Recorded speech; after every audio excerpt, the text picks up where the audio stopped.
Well, good morning, everyone, and welcome to our Maths Extravaganza. We are so excited that so many of you have been able to join us this morning, and we've got so many exciting things to do in the next 45 minutes. So my name is Fiona, and I'm from Whizz Education, and I've also got some colleagues with me who are going to help me through this session. So if I hand over to Ben, and he can just introduce himself. Thank you, Fiona. Yes, my name's Ben. I'm very excited to get stuck into all these wonderful puzzles today. Definitely some things to really get you thinking. So I'm looking forward to getting started. I'll hand over to Matt for a little introduction. Hi, everyone. My name's Matt. I work for Whizz Education. As Ben said, we're really looking forward to starting this extravaganza today and getting you involved. So do get involved with it because it's very exciting. Thank you. Thanks, guys. Right now, just before we started our session today, we did send out a pre-handout because last time we did one of these, some of you were saying, oh, we wish we could have joined in and had some of the resources. So you will have been sent those before. So if you are joining in with us, absolutely great. And I hope you're all sorted with your resources. If not, it doesn't matter. Please just watch us. Join in, and then we send out a puzzle sheet afterwards, and you can then have a go at all of these activities. So what we really want you to do is to communicate to us in the chat. So really, please, when we're asking some questions, let's get that chat really busy so we can see what you're thinking as well. Right, now we left you a puzzle. Whilst you're waiting for us to get started, we've got a puzzle that we wanted you to solve. So there are 8 different coloured origami papers there, and what's happened is they have fallen onto the floor, and what we have to work out is the order in which they fell onto the floor. Which one went first, which one then went on top second, third, fourth, and so on. It looks quite tricky, and I don't know how you actually try to solve this. So let's have a look. What about Ben? How did you ever go at this?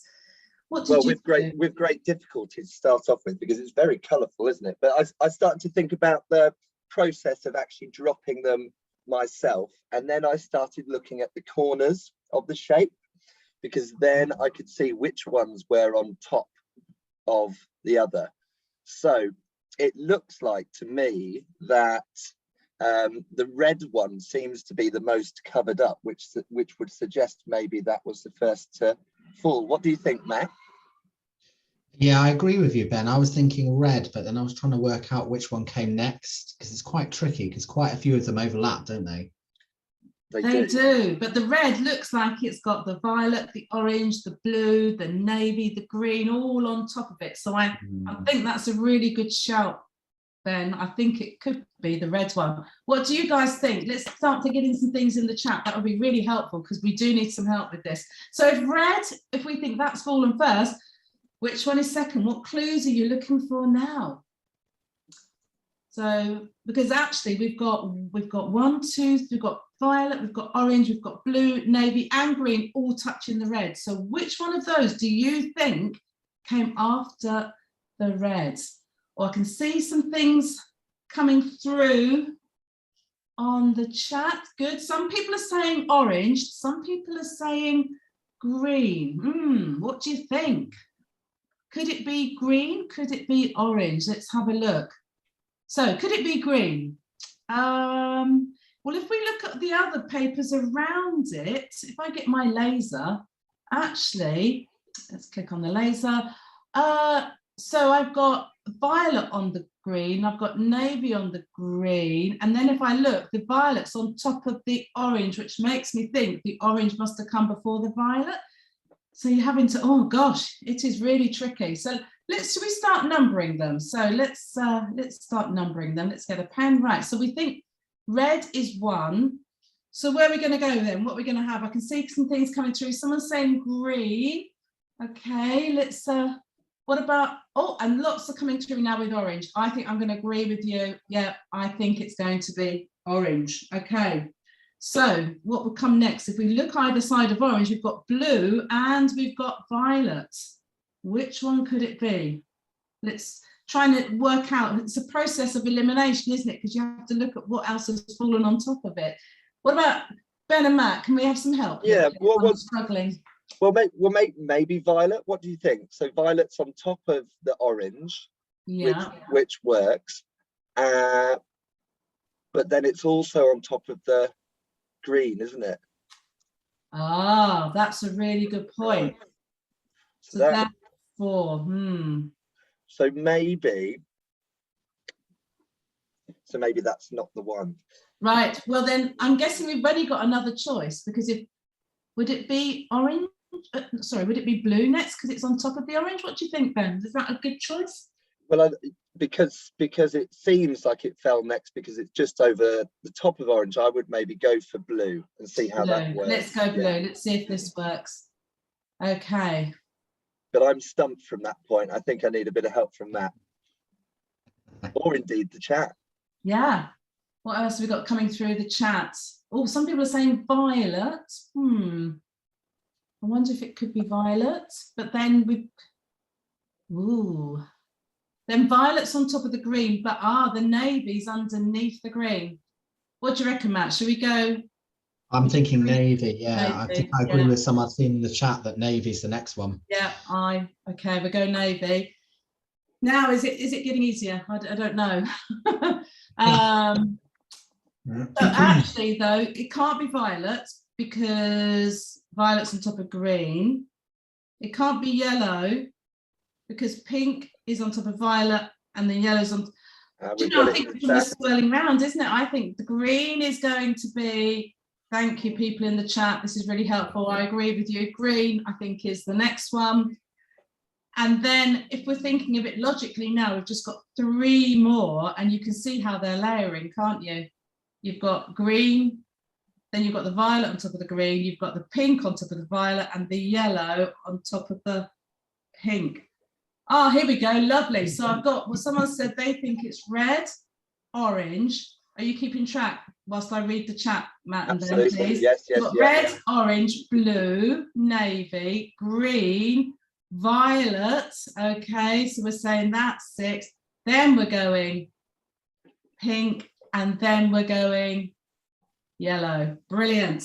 I think that's spot on. I think that is spot on. That's quite tricky because you have to almost look ahead to work your way forward, don't you? So thank you so much, and I appreciate the help in the chat as well. And on this next slide, you can see there we've got the answers. Yeah.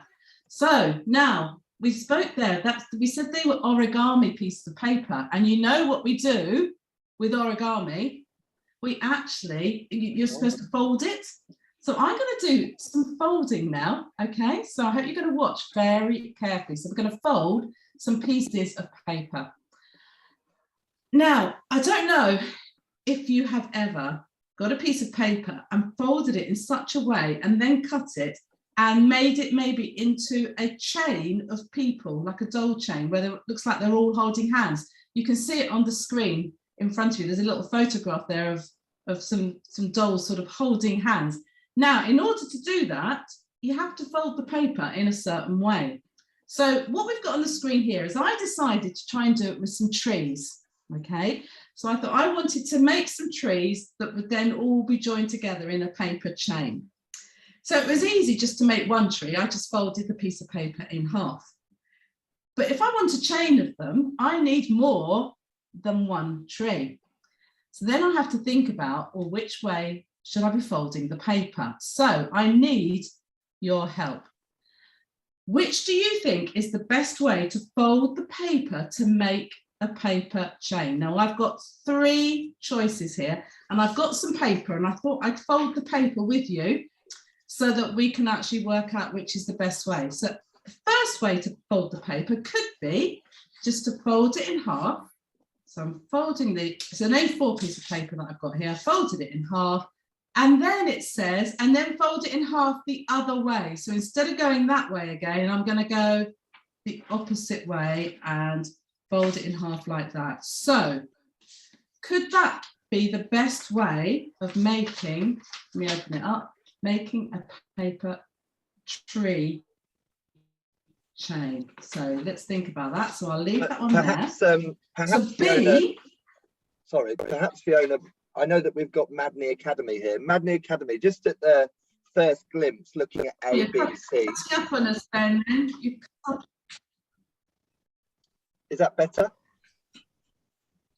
You cut up on us, Ben. I don't know if it was just me, but I didn't quite hear everything then. I was just, because I know that we've got Madney Academy here. I wondered whether they could have a quick guess. I know there's just seen A, but what do you think are just initial thoughts, A, B or C? Which one do you think might be, just looking at the images? Bit of a prediction first you're going for, Ben. Yeah, yeah. Madney Academy were on top form with the first part, so I'm just interested to see, you know, what they're going to come up with. Okay, well, whilst they're having a think, I'm just going to show you how I do the second one. So B is where you fold it in half, but instead of going the other way, I'm going to go the same way to fold it in half again. So there we go. So that is how we've got B. Okay, and then C is slightly different to B, because although the paper's going to go in the same way, we're going to concertina it. I don't know if you know like an accordion where you have the concertina where it goes in and out, or another way to describe it is zigzag. We're going to do it like that. So instead of the folds all going the same way, I'm going to get the folds to go the opposite way. So if I show you, I'll just quickly fold it. You have to excuse me, I'm a bit slow because I've hurt my finger. So there we go. Very well, Fiona. So there, can you see it's going zigzag, like it shows you obviously in the photo as well. So we've now got our three folds. Is it A, fold it in half the other way? Is it B, fold it in half and fold it in half again, the same way? Or is it C, do we do a zigzag? So which one do you think it is? Let's have some guesses in the chat. Do you think it's A, B or C? And whilst you're starting to put that in the chat, I'm going to draw some trees and then I'm actually going to cut them out so we can actually see which one gives us the paper chain. So let me draw some trees whilst you put it in the chat. Anything coming through yet? Can you see, guys? Not yet. I'm sure that they're thinking, but I'm having oh yes, right. So A has just come through. A, okay, that's interesting. And the reasoning was that it looks like it's been folded a lot of times. Okay. So that might be a good one. Yeah. Yeah, we think A will, another A, we think A will provide the most trees. Interesting. Okay, and you think it'll be in that chain where they all join together? Right, I've drawn my trees. Let me have a go. You have to excuse my silly cutting because I'm struggling at the moment because I'm actually not able to use all my fingers. But if I cut, I'm cutting A and I'm cutting it into the, there we go, here we go. So there we go, up to the top. Oh, sorry, snip that. So we've just had. Are you ready? Yeah, we've just had C come in from Greenacre. Oh, I've got two trees, but they're not joined together. Okay, so maybe not C. Sorry, maybe not the green one, which is A. Okay, I'll put that aside. So anyway, did anyone think it was B? Any Bs? We haven't. B has been ignored at the moment. Maybe it's the. Oh, okay. So let's try. We've had a lot of attention for A and C, but we've just figured out that A, although it makes two trees, it's not in a chain. Right. Okay. So here we are. I'm just finishing off.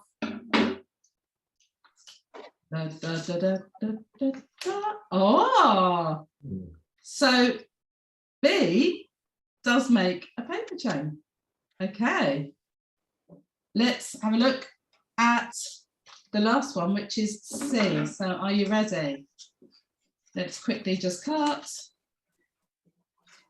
There we go, almost there. These aren't the best drawn trees, I will admit, and probably not the best cut out trees, but we are nearly there. So are we ready? So now for C. Good. Okay, so what are we learning from that then? I think it's as long as the folds are all being folded the same way, we're still going to get a paper chain. So B and C were actually correct. Do you know what though? You have to be really careful. If you're trying this at school or if you're going to try this at home, the cutting part, you have to be very careful as well. Because if you cut too close, sometimes you don't allow the fold to join and then, oh my gosh, they're just going to fall apart. So careful cutting is needed as well. Right. So that got me thinking, because I was thinking, okay, so if we know how to fold the paper to make a chain, I've got some more challenges with that. So here is a piece of folded paper. How many trees will this make? So once I cut this out, how many trees will it make? And I think I've got one here. I have got one here. I don't know if you can see. I've got exactly the same one here. So if I cut that out, how many trees will it make? Now, I guess the clue might be, if I find one of these here, I'm going to give you a big clue. Let's find my blue one actually, because that's folded in that way that's easier. So that there, and that's got 1, 2, 3, 4, and it's the same as this one with the overlapping paper. If I hold this up, I've got 1, 2, 3, 4. So it's actually going to make, brilliant, I can see it coming through, it makes 2 full trees. So is there a connection then with the number of layers of paper that you get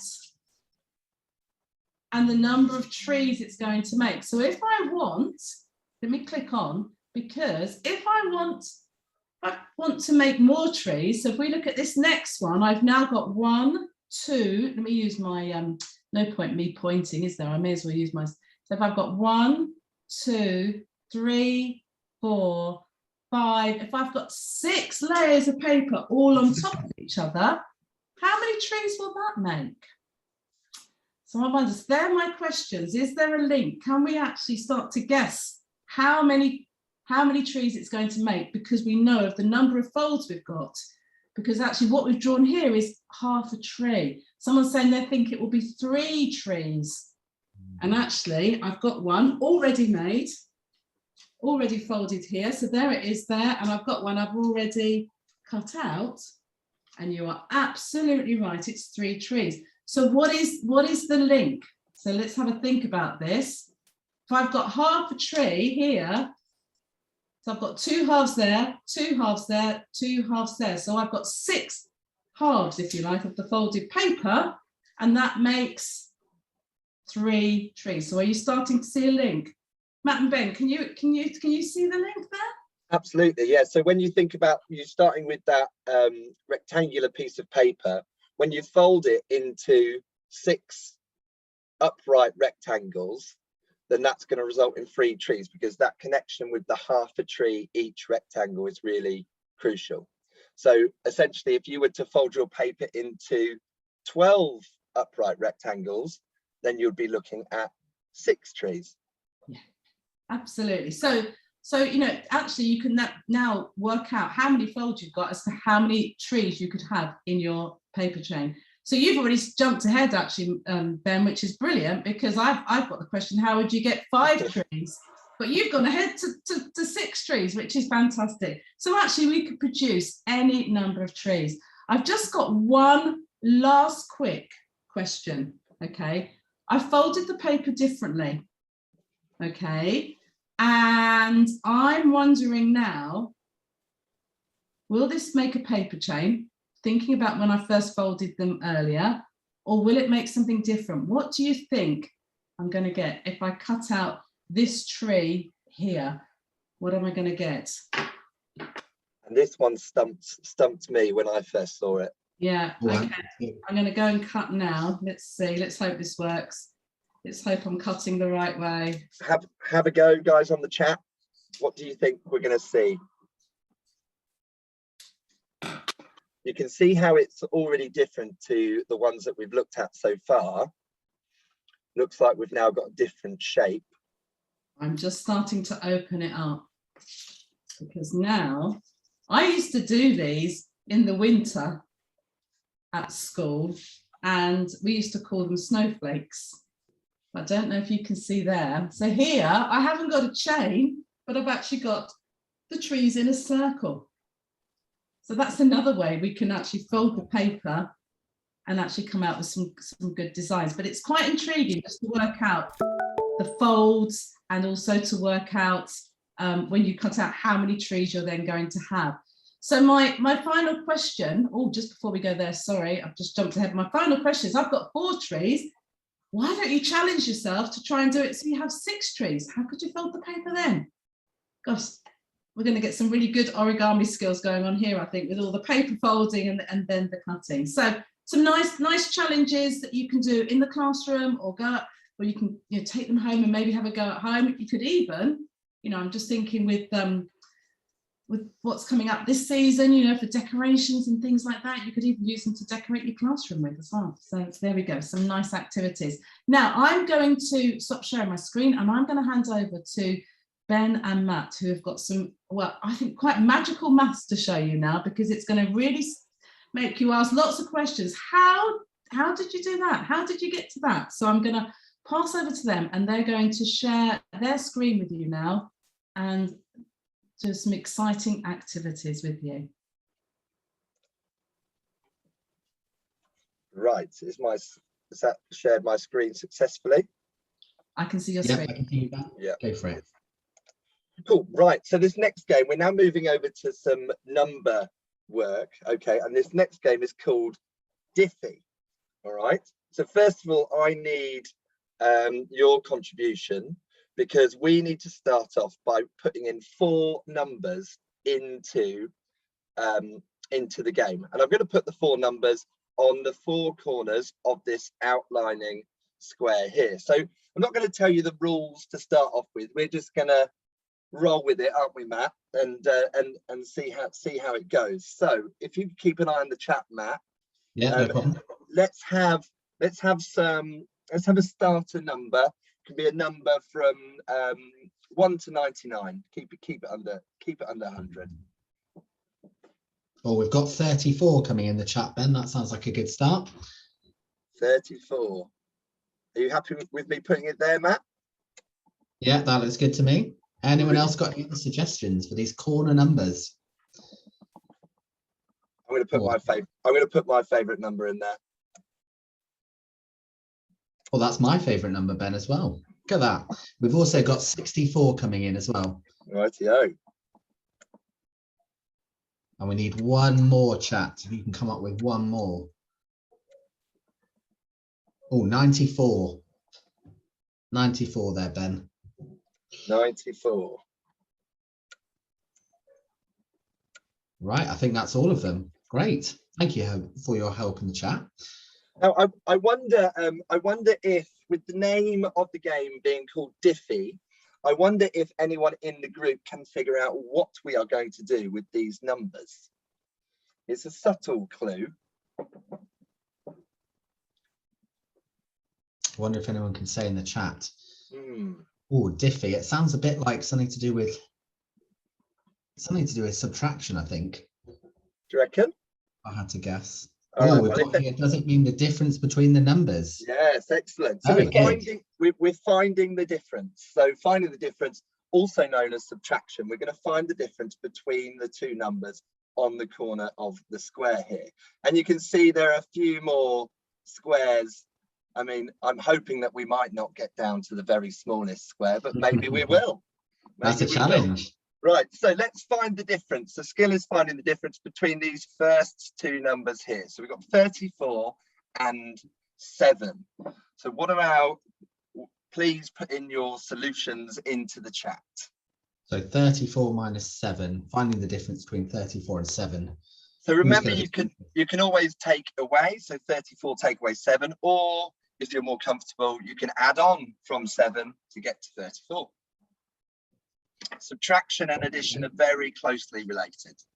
We've got an answer, Ben. It's 27. I tend to agree. Well done, those that put 27 in the chat. So you can see how I've just linked that up with the corner of the inner square there. I wonder whether you could help me with the next one. So we've now got the number 7 and the number 64. So we're finding the difference. I think it would make sense to count backwards from 64, wouldn't it, when you've got a larger number like that and a smaller number. I think that's what I would do, yeah. So 64, take away 7. I can see answers coming in. There we go. We've got an answer of 57 there, Ben. Okay, very good. Well done, all those in the chat that put 57 there. Superb.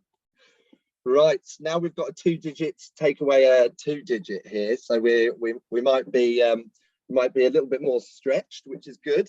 So 94 take away 64. Perhaps I would look to use partitioning at this point. So 90 take away 60, and then 4 take away 4. We've got a very quick answer there of 30. Oh, 2 very quick answers of 30 come in. Brilliant. Lovely. Well done, those getting involved in the chat there. Excellent. And then last but not least, we have our final corners here, 34 and 94. So 94, what's the difference between 94 and 34? Oh, Ben, they're on it. They've answered before you've even finished your sentence. They're all saying 60. I wonder if I could ask the question why you found both of those last two a little bit quicker. Because it's we seem to have a 0 at the end of both of those solutions. So why was that quicker? Yeah, so we've got yep. I some can see there. partitioning. Yeah, that sounds good. Brilliant. Okay, right, Matt, over to you. What's the next step? Right, so the next one then, what we're going to do for Diffie, this is where the real magic comes in. We're now going to look at the square that is inside the square that we've been working on. And what we're going to do is find the difference between the numbers that we've written in blue this time along each edge. So where do you want to start, Ben? Let's start from the top as we did. Would you like me to write them in? Yeah, that'd be great. Yeah, thank you. Cool. The first one you can see there, we're finding the difference between 57 and 27. If I was doing this, I'd probably use that partitioning method again. I don't know about you, Ben. Absolutely. Oh, I've got someone who's very clever and said some of the numbers end in 4, so it was easier to subtract, which is great. So, yeah, we've got some answers coming in of 30, so we can put 30 in that one quite confidently. Yeah, I agree. And the same thing applies to this calculation as well, because they both end in 7, you're dealing in multiples of 10. So that's finding a difference of 30. And you can see how I've lined that up with the corner of the inner square. That's it.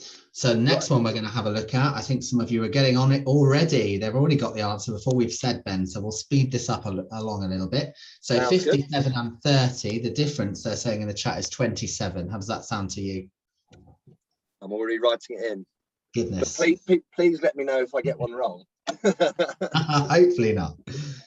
Okay, right, nice and simple.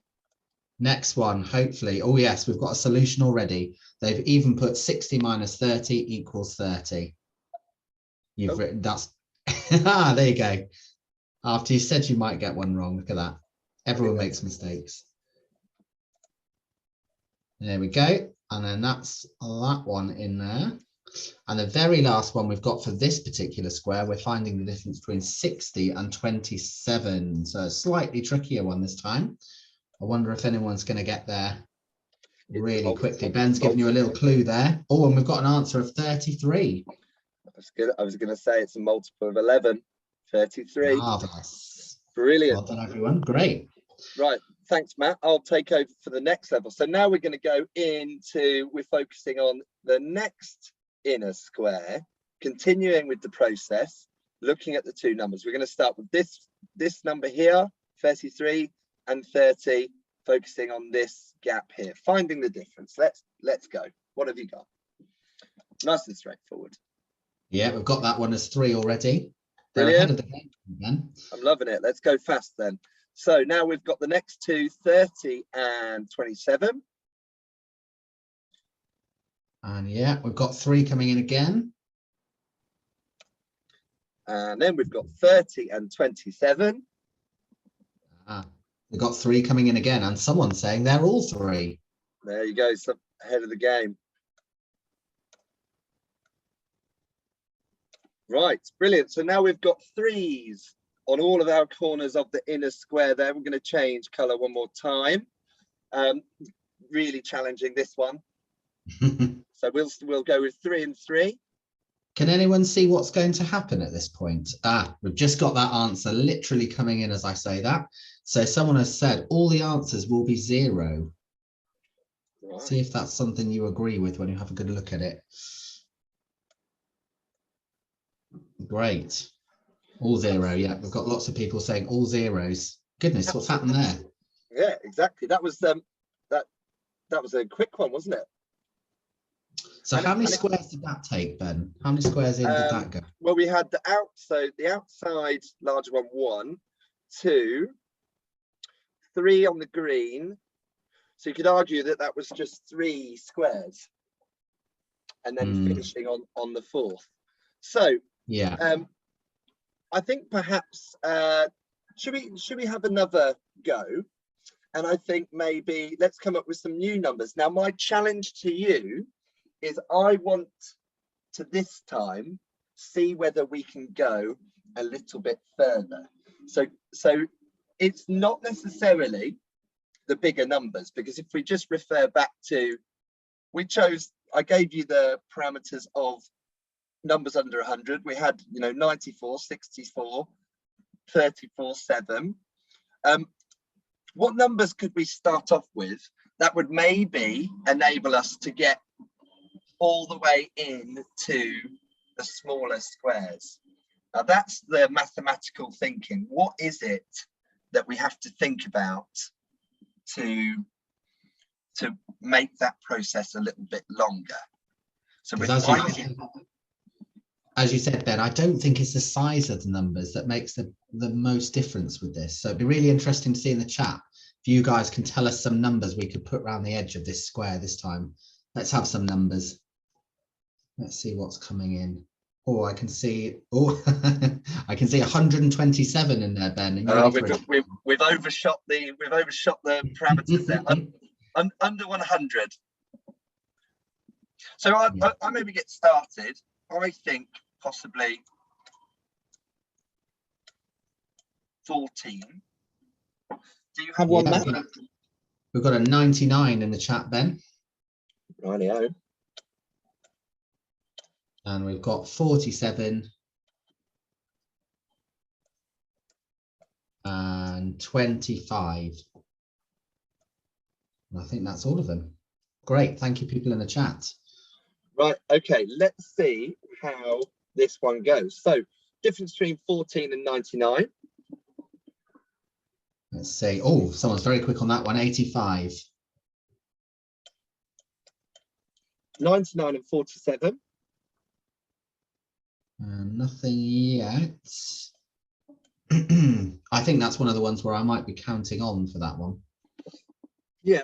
Also, I always find when you're dealing with the number 99, make it 100 and then then deal with it after. Yeah, 52 we've got in the chat, Ben. 25 and 47. Oh, 22. Got that one already. 25 and 14, which is 11. And we've got 11. Perfect. Okay, next stage. Right, 11 and 85. Oh, we've got 11 and 74, they're saying in the chat. Brilliant. That's right. 85 and 52. They're saying it's 33. Gosh, there's some very quick maths going on. It's probably going faster than me at this point. 22 and 52. 30, they're saying. And 22 take away 11 is 11 because they've recognized it's half. Right. Now, this is the point where we can start to really think about what's going on. Remember, last time, I think it was, we had all of the numbers being 3. and therefore the difference between the numbers is 3. So what you're trying to avoid, to elongate this process, to make it longer, you're trying to avoid similar numbers being on the corners. You want there to be always be a difference, and then the process will be longer. So I think when I look at 74 at 11, this is looking relatively promising, I'd say, Matt, wouldn't you? I think so, yeah. I can't see if it's going to finish soon, which is good. Hopefully it won't finish in the next square. We might have to do one more square then, and perhaps leave it as a bit of a challenge, I think, to see how many they can go in. So 74 and 33. Let's see, what are they saying? Oh, they've already got an answer, 41. Brilliant. I'm going to say 3 for that one, Ben. 11 and 30, 19. And 11 and 74, 63. Okay, so we are doing much better here. I think the numbers are we're definitely getting down there. Should we do one more? Let's do one more and then we'll leave it as a challenge. Okay. So 63 and 41. They're saying that's 22. Let me do this one. I think I've got it. So 38 for that one. Yeah. Yeah, brilliant. Saying 16 for that one. 63 to 19. And they're saying 44 for that one. There we go. Goodness. So you can see. So we've already overtaken. We've definitely achieved that challenge of going further, which is brilliant. But actually, how far would this go? So we'll leave that. This is a game that's really interesting. It's highly logical, and obviously this is a set grid that we've set up. But actually, you could do this on a whiteboard. You're just drawing squares inside a square and rotating it so the points are at that midpoint on the sides. So this is definitely something that you can do in your school, and to see how many levels you can go is a real challenge. Does it always go to 0? Is a good question to ask. Which starting numbers have the most number of steps to get to all zeros? These are the kind of questions that you can ask yourself and challenge yourself with it. I wonder what would happen if we used a triangle or a pentagon to start instead. So these are squares. What would happen if we used a triangle or pentagon? I wonder what would happen if we also use fractions, because obviously we can find the difference of fractions, decimals, and different kinds of numbers. So that's also a way that we can extend. And I wonder what happens if we did something else with the numbers instead of finding the difference. So this could be a really, really lengthy and meaty investigation on, you could change all the different rules, but following that pattern, what would happen to the numbers? It really gets you thinking about what's happening, and of course, the calculations. Right. A lot of love for Diffie on the chat there, Ben. A lot of love. There's a lot of love for Diffie on the chat there. It's a great game. Some of you saying we really enjoyed the game. We like doing the subtractions, which is great. We're glad you enjoyed it. Right. Okay. Now, on to the final activity. How are we doing for time, Matt? We've probably got about 7 minutes, Ben. So we're going to have to be quite smart with the activity to really get the solution in that time, because it's quite hard. Okay, so we're going to focus on this one then. There was another one, but I think this one will be really beneficial for us. So here we are. We've got numbers 1 to 9. Okay, we're going to put the numbers, individual numbers, into the squares that we can see. Okay, you can only use the number once, and what you need to do is the difference. So if I was to put the 2 in there and the 8 in there, this square that's in between the 2 squares needs to be the difference. So what would be the difference of 8 and 2? Sorry, Matt, were you going to jump in there? I was just going to jump in and say, I think the difference is between the ones, you put the difference on the line, because otherwise you're going to run out of space for all the numbers 1 to 9. When I did it, I ended up putting the difference on the lines in between the boxes. Okay. So can you explain that for me then, Matt? So if you put the 8 next to the 2 in the box just underneath the 2, oh, there it is. And then if you work out the difference between them, I wrote it next to the line here. In there? Yeah, just next to it, because what we're trying to do is make sure all of those differences are odd. Yeah, exactly. Yeah, thank you. That's what makes it tricky. So, for example, we've put in 8 and 2 there. The difference between 8 and 2 is 6. So is 6 an odd number? Oh, there's a lot of no's in the chat. Good. They're very quick on that one. I'm pleased. So we'll take that away then. So we want all of the differences. So all of the numbers that we write in on the line here, the differences between, we want them all to be odd.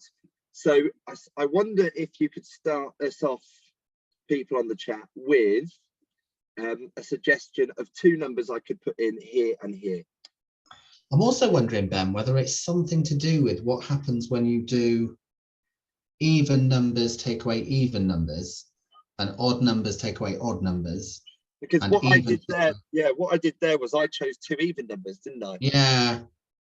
And that made an even number, which is what we don't want. We want to try and find 2 sets of numbers, either odd or even, that make an odd number when you subtract them. So I'm wondering what if I stuck with my 2 and then put in an odd number? So what would that leave me? Oh, there's lots on the chat saying 5, which is an odd number actually. So it looks like when you chose an odd number and you took away an even one, that's made an odd number. I wonder if that's going to be useful for this. Absolutely. I wonder if anyone in the chat has got a bit of a strategy for that. Let's hear some suggestions on maybe the next square that we could put in, the next number. Yeah, so I think we probably need something even, do we? I think the middle is going to be really important as well, because everything's going to interact with that middle one, isn't it? Yeah. So if I put in a nice even number here, happy? So when I do my difference of those, what's that going to be? 8 and 7. So yeah, the chat's saying that's going to be a 1, so that's still an odd number. That's great. Okay. That's good. Okay. Then we'll go for. So we're trying to make odd numbers. So we've got an even number here. So remember, if we find the difference between 2 even numbers, it gives us an even number. So we're looking for an odd number. Interesting comment in the chat there, Ben, that says we've got a couple of variations to possible answers. That's brilliant. I'm glad you found that, because there are more. There's more than one solution to this problem. Absolutely. So we don't know how many, but there's definitely more than one. Yeah, please don't ask us. Right, so 8 take away 8. Find the difference between 8 and 1. Got 7, so that works. We've then got 1 here is our odd number, so we'll need. What happens if we find the difference between an odd and an odd then? Yeah, that's interesting, isn't it? So I did 7 take away 5. The difference is 2, so I think that's probably that's even, so that's probably not going to work. So we need a suggestion for an even number to go on that corner, I think. Here? Yeah, I think someone was suggesting, someone suggested 4 to go in that corner. So then the difference is 3, so that's an odd number, that's fab. Maybe we need to start thinking about what's in the middle soon. But we'll carry on with our pattern. At the moment, we're going kind of odd, even. So even, odd. Yeah, I think we're running out of numbers now, aren't we? We'll need an odd there. Yeah. So that's a 1, so that's okay.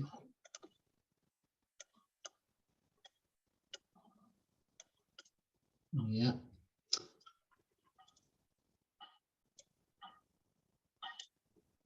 There's an even. I can see everyone in the chat's getting the hang of this now. They're suggesting numbers and they're really seeing the strategy. Okay, so we'll need an odd one in there. Well, we've got 2 choices, haven't we?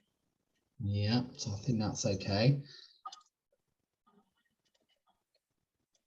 So 1 there and a 3 there. Yeah. Okay, so we're all good so far. Right. Oh, interesting. Now this is where, so now we have to look at 7 and 9, which is 2, 5 and 9, which is 4. Not what we wanted to see, was it? No, how disappointing. I thought we were onto something there. Yeah. So the challenge is moving away, and we're going to have to say goodbye and thank you very shortly.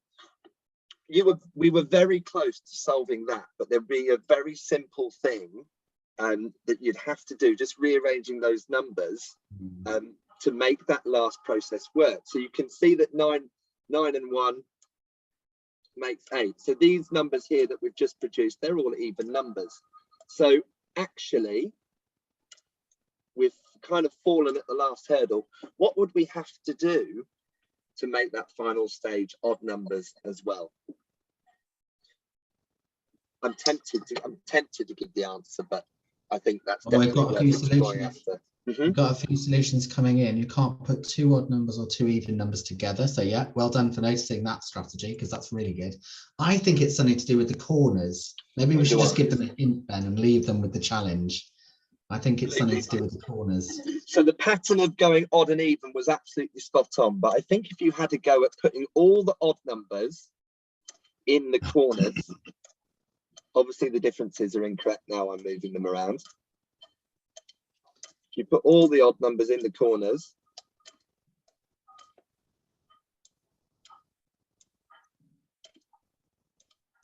Yeah, I've got a school here, Ben, who are saying, can we send our solutions to Whizz later? You absolutely can. We would absolutely love to see your solutions. So I had a completely different one to Ben. I had a completely different solution to you, Ben, and both work. So that's good. Brilliant. Okay. One final thing, you can all, of course, do the inverse of that, and you can find the numbers in the squares. So the difference between the joined squares is even as well. Is that doable? So that's a really challenging next step. Thank you so much for your time this morning. I hope it's really got you thinking. And all of these resources, look out for the puzzle sheet that we've sent out. So you can see the things that we've just done there. Fiona's folding activity with shapes at the start, followed by Diffie. You've got a little grid there, and then the number differences activity. So feel free to download those, take them into your own classroom, explore. But thank you. I've really enjoyed that this morning. Hopefully you found it really useful. Happy with that, Matt? Thank you. Yeah, thank you, everyone. Absolutely brilliant. Look forward to seeing you soon. Have a great day.